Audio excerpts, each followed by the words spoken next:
Are you suggesting that there's a clear manipulation in the gold market? Oh, I think so. Our government actually has legal ability to do it. In the 30s, that they were allowed to manipulate the price of gold.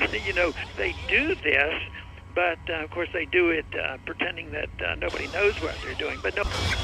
But there's absolutely manipulation. There is no explanation for this data other than manipulation. It could not possibly have happened through normal market forces.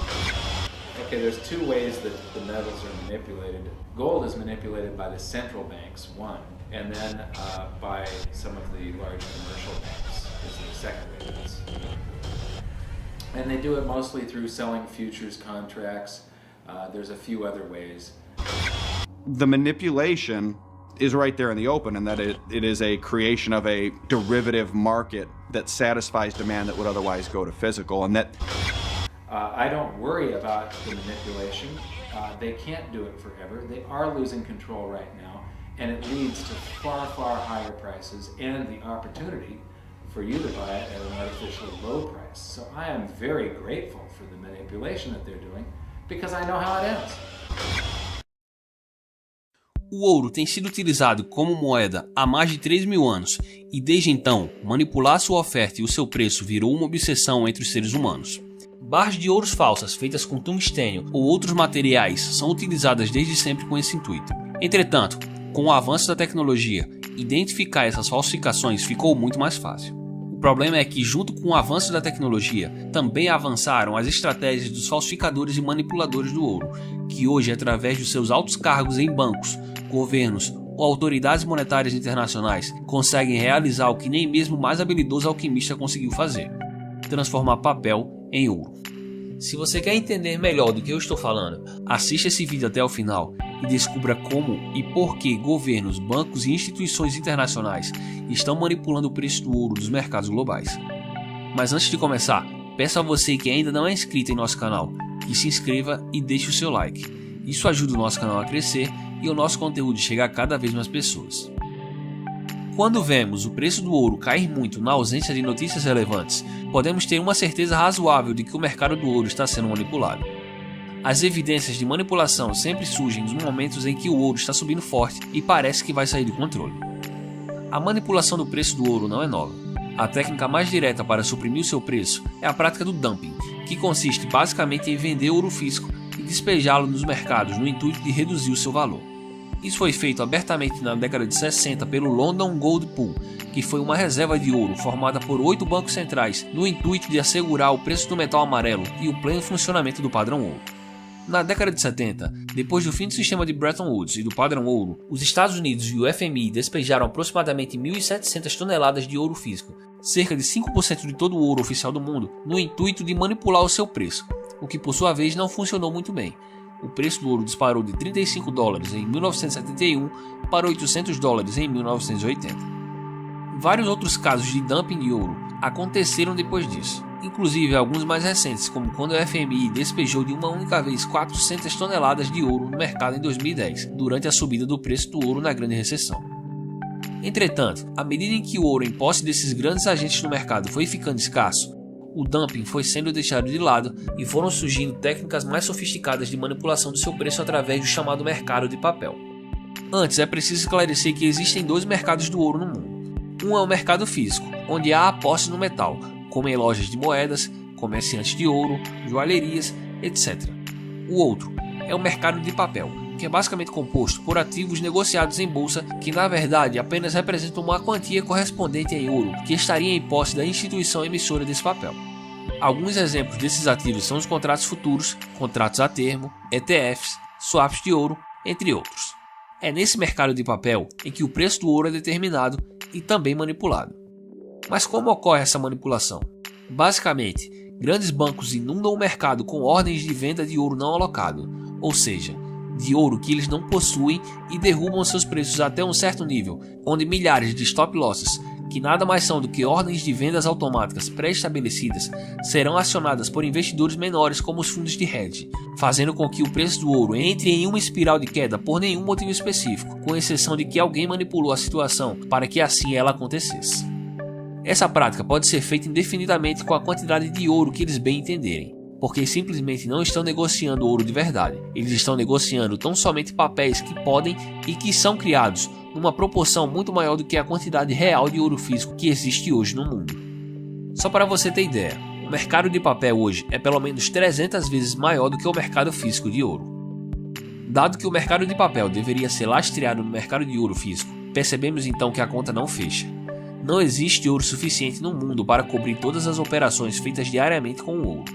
Isso significa que se houvesse uma corrida aos bancos de investimento em ouro, logo descobriríamos que a cada 300 pessoas que acham que possuem ouro, somente uma possui ouro de fato.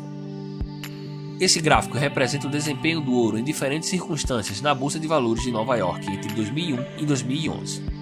A linha verde mostra o desempenho de fato do ouro, que sai dos 250 para os $900 durante o período, uma valorização superior a 500%.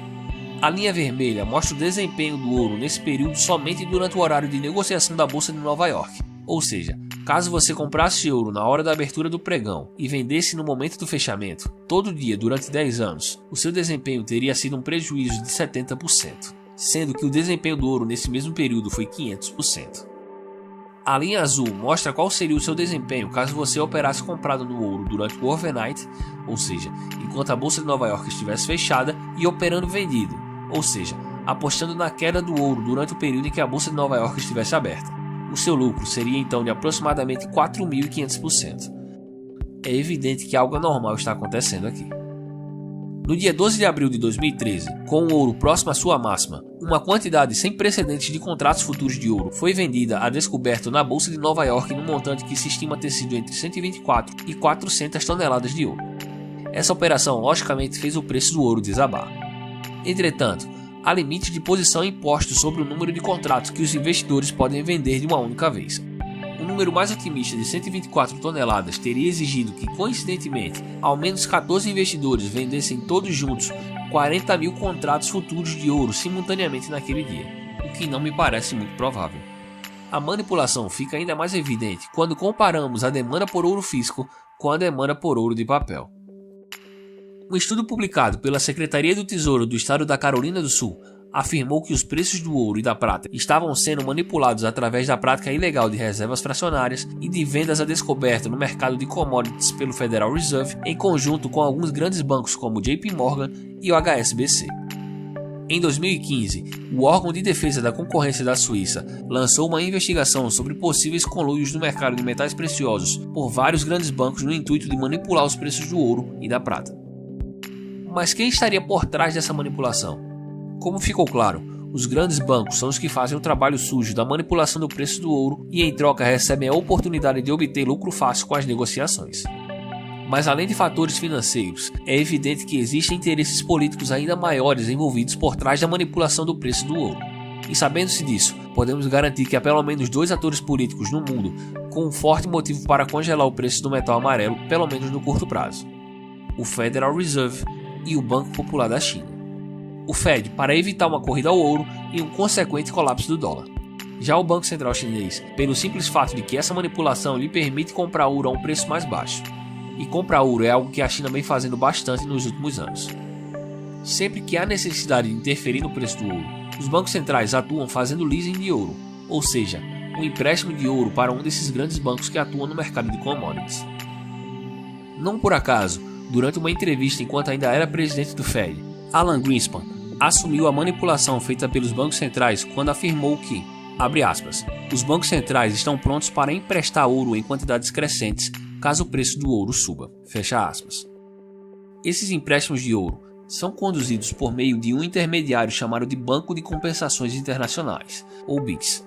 O BICS é uma espécie de clube secreto para bancos centrais e tem como fama ser uma das instituições menos transparentes do mundo. Historicamente, o BICS é usado como intermediário da manipulação do mercado de ouro e de condução de vendas de ouro entre bancos centrais e bancos comerciais. Funciona da seguinte maneira: o BICS pega o ouro emprestado do Fed e na sequência empresta esse ouro para bancos comerciais. Os bancos comerciais, agora em posse de um contrato referente a uma quantidade de ouro físico, vendem contratos de ouro em uma quantidade 10 vezes maior do que a quantidade que ele recebeu emprestado. É um processo semelhante ao das reservas fracionárias. Na prática, eles vendem tanto ouro quanto eles quiserem, e não precisam ter nenhum ouro físico, apenas um título de papel por meio do acordo de leasing. E dessa forma, agentes do mercado financeiro vão controlando o preço do ouro, mas não indefinidamente.